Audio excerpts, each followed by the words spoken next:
یہ موقع ہے، شاید کہ موقع یہ زندگی میں دوبارہ نہ مل سکے۔ کتنے ایسے تھے جو تمنا کرتے تھے رمضان کی، آج وہ مٹی کے نیچے چلے گئے، اور کتنے ہی ایسے ہوں گے جو یہ بات سن رہے ہیں، شاید ان کی زندگی میں آئندہ رمضان آئے کہ نہ آئے۔ اور آپ سمجھتے ہیں جب کسی مقابلے اور مسابقے میں دوڑ لگ رہی ہو تو جو آخری لحظات اور آخری وقت ہوتا ہے، یہی وہ وقت ہوتا ہے کہ دوڑ لگانے والا اپنے آپ کو ہدف تک دوسروں سے پہلے لے جائے۔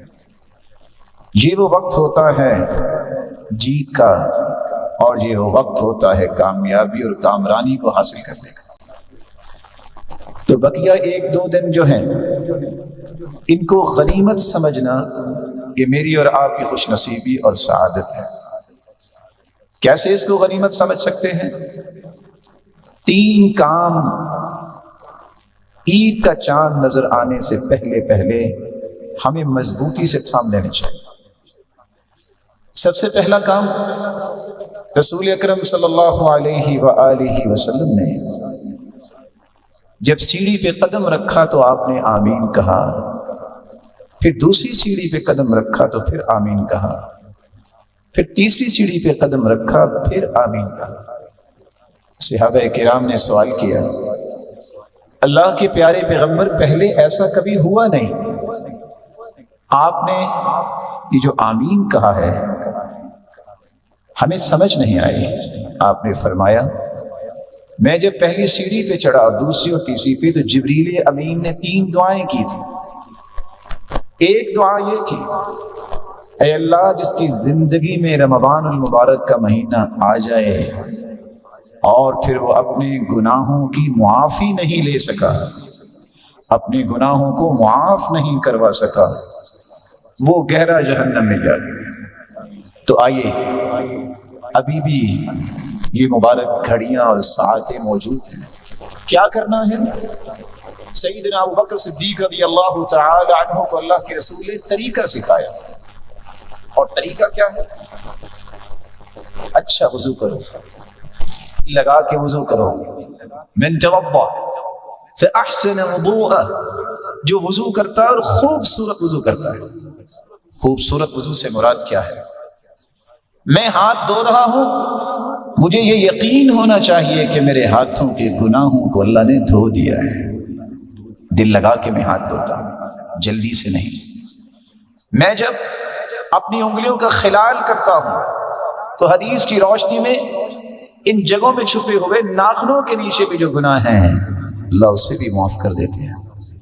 چہرے کو دھوتا ہوں تو اس تسلی سے دھوتا ہوں کہ آنکھوں کی پلکوں کے نیچے حتی تحت اشفار عینی، اللہ ان گناہوں کو بھی معاف کر دیتے ہیں، دھو دیتے ہیں۔ اچھا وضو کرنے کے بعد 2 رکعتیں پڑھی جائے، اکیلے کسی کمرے میں آج 2 رکعتیں ضرور پڑھیے گا، دل لگا کے، یقبل بوجہہ وقلبہ، دل کو بھی اللہ کی طرف لگا کے، چہرہ بھی قبلہ کی طرف کر کے، قلب و قالب کو اللہ کی طرف لگا کے 2 رکعتیں پڑھ لیں۔ 2 رکعتیں پڑھنے کے بعد لا يحدث فیہما نفسہ، ان 2 رکعتوں کو پڑھتے وقت دنیا کا کوئی خیال نہیں آنا چاہیے، کوئی اور دل میں بات نہ لائیے، سوچ کے پڑھنا میں اپنے رب سے کیا کہہ رہا ہوں، سوچ کے پڑھنا کہ سبحان ربی الاعلی اور سبحان ربی العظیم، میں کتنے عظیم اور بلند و بالا رب سے ہم کلام ہو رہا ہوں۔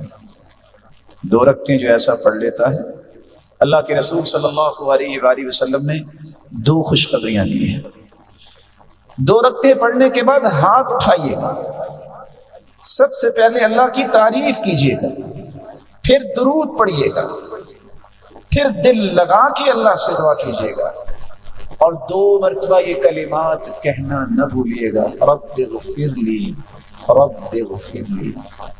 جو اتنے الفاظ کہہ دیتا ہے اللہ کھربوں فرشتوں کو گواہ بناتے ہیں، علم عبدی ان له ربا یغفر الذنوب، میرے فرشتوں گواہ رہنا، آج میرے بندے کو پتہ چل گیا ہے اس کا کوئی رب ہے جو معاف کرنے والا ہے۔ عبدی اعمل ما شئت فقد غفر لك، میرے بندے تو آ گیا، تو نے آج تک جتنے بھی گناہ کیے میں نے تجھے معاف کر دیے، فرشتوں گواہ بن جانا۔ اور دوسری روایت کے الفاظ ہے، جو اس طرح کی 2 رکعتیں پڑھ لیتا ہے وجبت له الجنہ، اللہ اس کے لیے جنت کو واجب کر دیتے ہیں۔ خوبصورت وضو کے ساتھ 2 رکعتیں پڑھیے گا، عید کا چاند نظر آنے سے پہلے لائق کے ساتھ تکریم بھائی اور بزرگوں یہ عمل ضرور کریں، تاکہ ان لوگوں کی صف میں میں اور آپ شامل ہو جائیں جن کو اللہ نے اس رمضان میں جہنم سے آزاد کر دیا۔ دوسرا کام، رسول اکرم صلی اللہ علیہ وآلہ وسلم نے فرمایا انما الاعمال بالخواتیم، اعمال کی قبولیت کا دار و مدار نیتوں پر ہوتا ہے، نیت خالص ہو تو عمل قبول۔ اسی طرح انما الاعمال بالخواتیم، اعمال کی قبولیت کا دار و مدار خاتمے پر بھی ہوتا ہے۔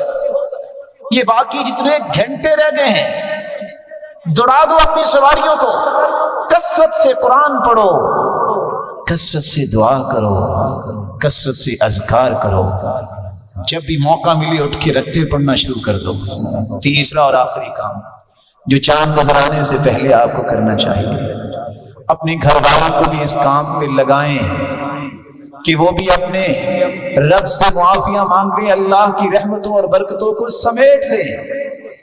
کس طرح صحابہ کرام رات کو چھینٹے لگاتے اپنے گھر والوں پہ، اٹھو اٹھو، اللہ کی رحمتیں تقسیم ہو رہی ہیں، برکتوں کا نزول ہو رہا ہے، اپنے گھر والوں کو مت بھولیے۔ میرے بھائیوں، لمبے سفر کرنے ہو تو بیگانوں کے ساتھ نہیں ہوتے۔ اگر چاہتے ہو اور سمجھتے ہو کہ میرے پیارے ہیں، اگر سمجھتے ہو کہ میرے بچے پیارے ہیں، تو ان کو بھی جنت میں ساتھ لے جانے کی پلاننگ کریں، ان کے ہاتھوں سے صدقہ کروائیں، خود بھی صدقہ کریں۔ یہ 2 دن رہ گئے ہیں اللہ کو راضی کرنے کے لیے اور رسول اللہ صلی اللہ علیہ وآلہ وسلم کی سنت کو زندہ کرتے ہوئے آپ اس قدر سخاوت کرتے کہ ریح المرسلہ، جس طرح تند و تیز ہوائیں ہوتی ہیں، اس طرح صدقہ کیا کرتے رمضان میں۔ اور کچھ لوگوں کا کہنا ہے کہ میں کسی کو دکھا کے نہیں کروں گا، کوئی بات نہیں، جس طرح چھپا کے صدقہ کرنا افضل ہے، بعض دفعہ لوگوں کے سامنے صدقہ کرنا بھی افضل ہوتا ہے، جس کو دیکھ کے دوسرے صدقہ کریں۔ نیت کو اللہ دیکھتا ہے، اللہ کی رضا کے لیے۔ کتنے لوگ مسکین اور فقیر ہیں، ان پہ صدقہ کیجیے، وہ بھی عید کی خوشی میں شریک ہو، ان کو بھی محسوس نہ ہو کہ ہماری خوشی کہاں، ان تک بھی اللہ کا دیا ہوا مال پہنچائیے۔